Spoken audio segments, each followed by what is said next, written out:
Welcome back to Sports Legends of the Carolinas, and thank you for subscribing. I'm your host, Scott Fowler, and on this podcast, we speak with some of my favorite sports icons from the region I've covered for almost 30 years. I always felt like I was always having to prove that I was just as good as other players. Charlie Scott was the first African-American athlete to receive a scholarship to the University of North Carolina. Scott also won an Olympic gold medal with the U.S. team in 1968. Banged it back to Charlie Scott. Here come the men in green. Scott with an inside move. There was foul. He's got the basket. And in 2018, Charlie Scott was inducted into the Naismith Memorial Basketball Hall of Fame. Charlie Scott to Nate Thurman. Up and in. Thanks again for supporting this work. Here's the rest of our conversation. I wanted to ask you about the Olympics next. Charlie, you had a great experience winning a gold medal in the Olympics in a very volatile time for the Olympics and America at large. John Carlos and Tommy Smith had a famous moment during the national anthem. I just wonder if you could sort of describe your experience at the Mexico City Olympics. Well, John Carlos and this is another deep story. John Carlos and I went to junior high school together. What? John Carlos is from New York City. We went to junior high school 139 together. I did not know at that time, when we were in junior high school, they used to have a day called Field Day. And we used to run, they didn't have the 100 or 200, they used to run the 60-yard dash. And I used to beat John every time in the 60-yard. Really? Yeah. Wow. So, so I knew John from junior high school. But the Olympics, the circumstances, I'll never forget Avery Brundage was the head of the Olympic Committee. And when John and Tommy did their display, that afternoon or evening, they called all of the Olympians. They called us all, we had to go to a meeting. And they called us all into a meeting. And first, they had Jesse Owens speak to us, because they wanted Jesse Owens to tell us that, this was not the place to make, stands for, civil rights and things like that. So they had Jesse Owens speak to us. And to be honest with you, this is the only thing that after the truth that I regret that we ever did in our life is that we at that time kind of booed them out of there. We didn't want to hear it at that time. This was 60s and the 68. Wow. And booed Jesse Owens out of the arena. Out of the meeting. Out of the meeting. Well, right. Because, yes. Y'all didn't want to hear that. No, not at that time. Was this all athletes or only the African-American athletes? Only African-American athletes. He brought in. He brought in only the African-American athletes. Huh. And maybe because John, because they had kicked John. Yeah. And tell what they did for those listeners who are younger and don't really understand what John Carlos and Tommy Smith had done. What John and Tommy did was that John and Tommy, 200-meter race, Tommy came in first, John came in third.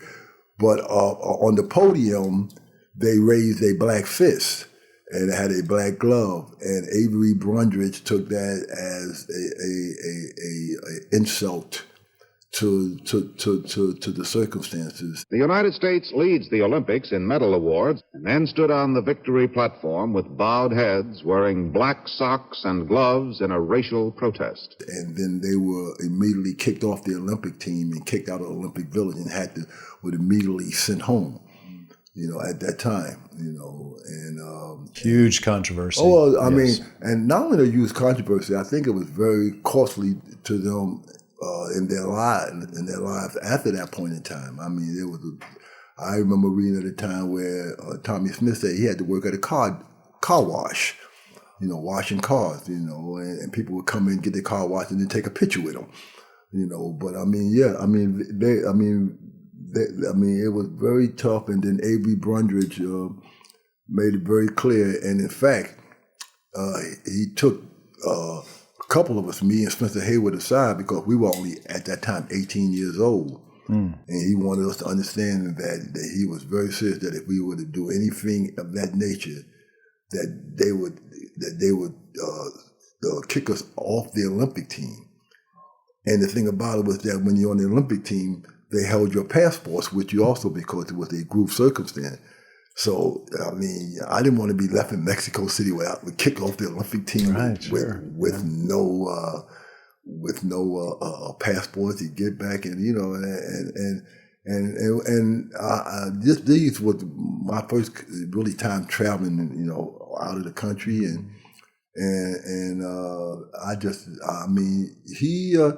he made it very clear to us that we were not going to be able to do anything without having repercussions at that time, not later, but at that particular point in time. So what happened after Jesse Owens was at that meeting? What happened after Jesse then? did that? Of course, no players, it wasn't Jesse that really made us change mind. It was when A.B. Brundage said what he was going to do. The threat of course, like you say, the Olympic team had your passport. You're in another country, so you can't get out of that country without your passport. Wow! So if they tell you they're kicking you off the team and whatnot, strand you in Mexico City, strand you in Mexico City and whatnot. It was, So I mean, especially at that time, it was my first time ever traveling outside. I didn't know. I mean, we had gone to Russia. I mean, my first time really. It was a scary event to hear what he said and to think that possibly could have happened to anybody. So we adhered to what he said at that time. So no one did anything. So when you won the gold, y'all hadn't finished yet, I guess. No, we hadn't finished yet. So when you won the gold medal, when I won the gold medal, we collected our gold medal. But one thing I did, which I did do, is that I know because they had flights, and I had my flight out later that night, and I remember that I took off my uniform, I put it on the floor, got my bags and left my uniform right there on the floor. Never got it. Never had it yet. Really? Yeah, I left my uniform. As sort of a form of protest? I don't want to form of protest, at that time. I just left my uniform. So now you don't have that uniform. I don't have the uniform. I don't have the uniform in it. Wow. Well, I don't think Do you still have your gold medal? Yeah, I still have my gold medal. And everything, but no, the uniform, no. The gold medal we won. I mean, that's what I was proud of. Right. Yeah, sure. Because especially since the next year they lost it, and we were the last team to keep to keep winning the string on with won like 68 games in a row. That's right. Like it was 72 when they finally lost. They lost. And that super controversial Russian thing. Russia. Yeah, the basket at the end. Yeah. I did not know that story. What a courageous act by John Carlos and Tommy Smith, and the amount of time it took for that to be thought of as courageous as opposed to. And the people don't understand that. With Tommy, the other guy that was up on the stand with them, the Australian guy. The Australian guy, he got it. I mean, because he went along with it. I mean, he was demonized back in Australia for a long time, and yes. I mean, people forget that part. I mean, the courage he took, he wasn't even part of it, but he was demonized for going along with the circumstance. I had forgotten that part. Well, to skip ahead a little bit, Charlie, but you left UNC after you graduated from UNC with what was your degree in? Business. Business. History. I'm sorry. History. Oh, history. I want to say business. Okay. No, business what I wanted. Business was the hardest things there. Dickie all them took business courses. Okay. Yeah. But then you played not in the NBA at first, but with the ABA, with the Virginia Squires, where people forget you averaged, I think, 27 points, or Rookie of the Year, and then in your second year led the entire ABA, I think, with 34.6. Yeah. And that was the team Dr. J was on, right? Yeah, Julius Irvin was on the team with me on that. Scott from 12. And you outscored Julius Irvin. Yeah, I was the leading scorer on the team. Here's Charlie Scott on the attack. That must have been a hard team to defend. How did y'all play that? Did you just... No, well, ABA was, and the thing about it is that, people think that, I mean, that was great. Well, I played 3 years with Connie Hawkins and was the leading scorer. So, I mean, and Connie Hawkins is really the prototype of Julius Irvin. Yeah. So I played with two of the greatest one-on-one players that ever played from New York City. And I was the leading scorer when I played with both of them. So, I mean, that's well, I mean, I was fortunate in the fact that I was a 6'6" guard at the time.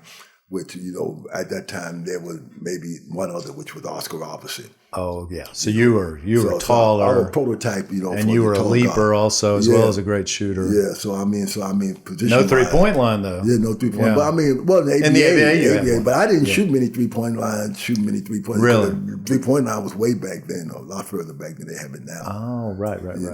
So yeah. What was the ABA like? Was that a kind of crazy league that like the NBA now? Was it? Yeah, that's all it is. I mean, the NBA has, it was, more, well, not the NBA now. The NBA is in the 70s and the 80s. Okay. The NBA now is very robotic. Mm-hmm. So, I mean, but like the NBA, like, with Magic and them, What do you think the glory era of the NBA was? Well, I mean, it wasn't even when I played. I would have to say when Isaiah, Magic, Bird, and all. I mean, The I think 80s, that maybe? the 80s. I think the 80s had some of the greatest teams that ever played basketball. I mean, I know I'm biased. I think that the Celtics had probably the greatest front line that ever played basketball. In Paris, Bird and McHale, I think it's probably the greatest front line you ever going to see play basketball. That fit together so well. But I think the 80s, and the battles between Detroit, and LA and Boston, and Detroit and Boston, and Chicago and Detroit, Philly and New York. I think there were a lot of great teams at that time. Definitely a lot of great teams and a lot of great competitive teams at that time. Basketball was fun to watch, and I knew everybody. Now, if you turn on TV, I couldn't name a player that come out of college so early. I don't know a guy's name. I mean, you stay in college 1 year. You don't like it now, the way they run to the 3-point lines? And well, I don't like it because I don't think I think that you take away the ability to play for a lot of players because now you run to hey, I mean, how you like to see a 7-foot guy standing at the 3-point line? I mean, what the hell is he doing at the 3-point line, shooting a 3-pointer? You're 7 feet tall. That's the most ridiculous thing I ever seen. I mean, you watch Milwaukee play and see Lopez go to the 3-point line. I say, why do I need to be 7 foot if I'm going to go shoot a 3-pointer? I better get a little smaller guy who can shoot a lot better. I don't need a 3-pointer. I don't need a 7-footer to shoot a 3-pointer. Yeah, the big man's been mostly taken out of the game. Yeah. Unless you're Giannis. And then they open it up. Everybody else entered the 3-point line so he can drive. So he can drive. Yeah. You played on a great team. Tell me about the Celtics team that you won an NBA championship with. Well, I mean, I was fortunate. I played with 5 Hall of Famers. We all know JoJo White, Dave Cowens, John Havlicek, Paul Salas, and Don Nelson. I mean, I played with I had great teammates. And I played for Red Auerbach. I mean, the greatest thrill to be a Celtic, and really, Boston's a great city to play for. I mean, I ain't say live in, I said, but a great city to play for. It's a great city to play for. Got the greatest fans in the world. They weren't rough, though? You always hear Boston fans are really rough, or is that just to the opposing team? Well, you know what, though? I think each city is had the personality, each sports team had the personality of its city. Mm-hmm. So if you look at the Boston Celtics team, they personify what the city was: physical, tough, cold, and you look at LA with Magic and them, fluid, Hollywood, teams really most of the time they model the city that they're from. I mean, the personality of the team, you try to get the personality of the team to be the personality of the city because that's how the city embraces them because, that's their team, that's their personality. You and y'all beat Phoenix in the final, I think. Yeah, we beat Phoenix, 76, right? Yeah, we beat Phoenix in the final, and it was like poetic justice because I had got traded from Phoenix to Boston, and we ended up playing them in the finals, and then that became a good fairy tale story. And they had the triple overtime game and all that. So I've been very fortunate to have a lot of great things happen to me in basketball. You retired when you were how old? 32. And what caused you? Were you injury or were you? Why did you retire? Well, you know what? It's really funny because it was something that I woke up and said I was doing the same thing at 30 that I was doing that when I was 12, and I felt like that there was more I could do in life than just be a basketball player.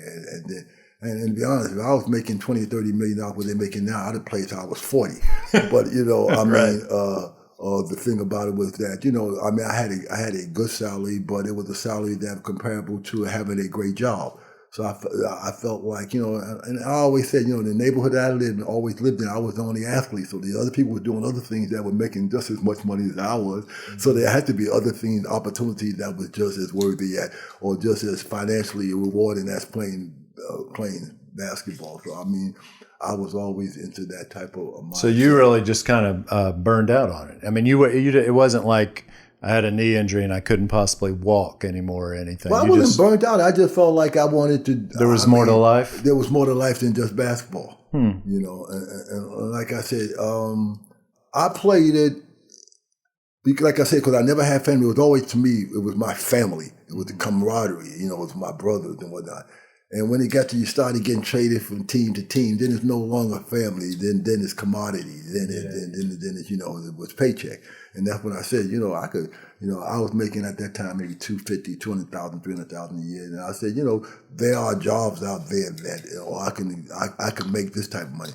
Now, if I was making $25 million, I'll be still out there. You have to take me off with a crutch off that goddamn floor. But I mean, right. Salaries have changed. Yeah, salaries have changed a whole lot since then. So I mean. And so, what did you find in life after that? What did you spend the next, I guess, 40 years at this point? Well, really, I lived in LA and I had a business out there, and then then I went into sports marketing for a while. I worked with Champion in sports marketing, did a lot of sports marketing, and worked with the NBA for a while. And had 3 wonderful children, right? Yeah. 2 Tar Heels and one Buckeye. Yes. So I had 2. My daughter and son that went to North Carolina, University of North Carolina, and another son that went to play for the Ohio State. So Shannon Dean Scott went to the Ohio State, and then y'all moved up there for a while. Right? Yeah, I mean, in fact, my wife told me that she didn't know where I was going to be, but she was going to be in Columbus for 4 years. So I said I was going to live in Columbus for 4 years too. So yeah. That's Trudy. That's your wife, right? Y'all been married a long time. 30-some years now. Yeah. Yes. And so now, how's your health these days? My health, I've been very fortunate. I have good health, and for hopefully I'll stay that way. And life has been. I've been very fortunate. Like I said, life has been very good to me, and I'm very appreciative of the things. And it all started from University of North Carolina. I feel like. When you were, and just 2 more things. One is when you look back on your life now, what are you most proud of? Family. I mean, because I think that's what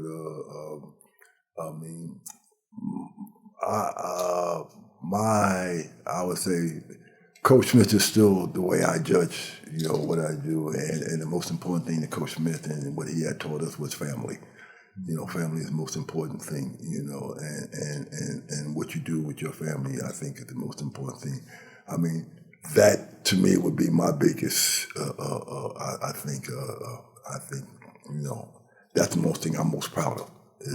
Family, because I didn't come from a family. I mean, it's the total opposite of what I grew up in, and to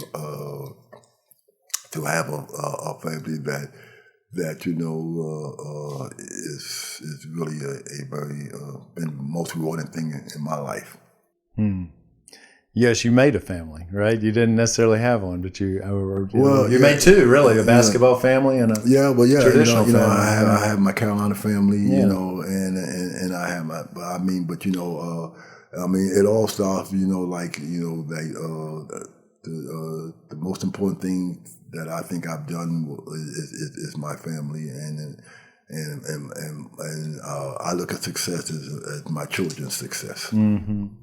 And the last thing, if you look back at Charlie Scott at age 22, or around that age, anywhere in your 20s, and you could look back and talk to that person right now, what would you tell them? What advice would you give 22-year-old Charlie Scott? Enjoy it more. I said, sometimes you're so busy, you're going through it that like I said, I didn't get opportunity to enjoy all the things that I accomplished. I didn't get opportunity. I didn't get opportunity to enjoy college. I didn't get really to enjoy college. I got the opportunity to go to college, but not to enjoy college. And then, to be honest with you, I never got job. I didn't enjoy pro basketball because the fact that I felt like everyone felt like, well, he was a star around just all white players, So I always felt like I was always having to prove that I was just as good as other players, because as a black ball player that went to all white school and played in an all white conference, people said, well, you were good because you just played in an all-white conference. You did not play against, you did not play in the Big Ten, or you did not play in the Far West. You did not play against, you played in the conference where you were the only one for the whole time. So, are you really that good? And so I've always felt like I had to always prove, my ability as far as being, capable of playing, with anybody, it's a blessing and it was a blessing and kind of, problem, that I've always felt like I had to always prove myself rather than being accepted, like I think a lot of players, when you come out of college, Calvin Murphy, Pete Maravich, you accepted they're great. Rick Miles, you accepted they're great. Dan Isley, even though he went to, you accepted they're great. But, Charlie Scott, he played in North Carolina. There's no other black guys down there. He played, and especially when I'm playing in the South and I'm playing where there's Earl Monroe down the road and Henry Logan down the road. Well, he didn't play against those guys, so we don't know how good he. Maybe they would be. So it was always to me a point of having to, prove that I was a good basketball player, so that's why, that's how I always played it. So like I said, I never, I don't think it wasn't until probably not until I won the championship with Boston that I ever got really satisfaction about being in basketball, because then I felt like I had done all the things. You really had taken every step. Yeah, I'd taken every step that, and succeeded at that level. Where the question was, would you be a champion? You're a great ball player, but would you be a champion? And I felt like, when I won at Boston, that was really the culmination of what I wanted to do, because I played basketball as a team sport to win, and the opportunity to win a championship and to play for and to win one took away really any doubts that anyone could have of that, are you a winner, and basically. I don't know why I put that pressure on myself, because I had won at every level I've ever played at, but I've always felt like that was the testament of how good of a basketball player was I a champion in that sport. Enjoy it more. Well, those are wise words from Charlie Scott. This has been a wonderful interview, Charlie, and thank you for being part of Sports Legends of the Carolinas. Thank you again for subscribing and supporting local journalism. Next. Hello, I'm Wesley Walls, and I'm the next guest on the Sports Legends of the Carolinas. Tune in to listen to a good old Mississippi boy tell some football stories and also some life stories. Should be fun. I'm Scott Fowler, and this is Sports Legends of the Carolinas. This show is produced by Jeff Seiner and Cotta Stevens, and the director of audio at McClatchy is Davin Coburn. For lots more content and to continue supporting this kind of work, please visit charlotteobserver.com/sportslegends and consider a digital subscription. Connect with me on Twitter at Scott_Fowler or by email at sfowler@charlotteobserver.com. And don't forget to subscribe, rate, and review wherever you listen to podcasts. And if you like what you hear, please share with a friend. See you next week.